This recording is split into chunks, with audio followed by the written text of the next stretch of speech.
nakakatuwa how you raise your kids, no? Like, si Casey is raised very well. Thank you. At kaya, yan mo, very close siya doon sa mga kapatid niya, Oo. kahit kina Gary, That's kina true. Chloe. Tsaka kinikwento niya sa akin.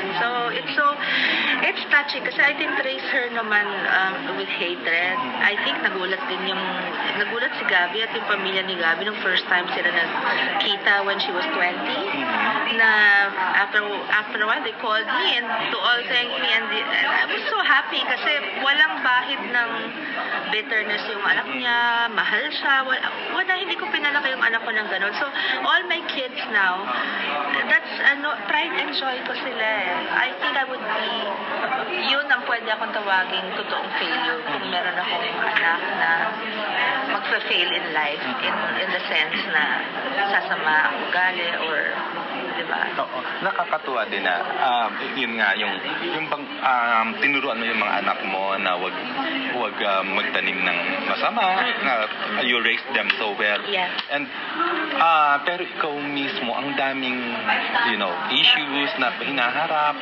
Paano mo kinakaya? Siguro kasi thick-skinned na rin ako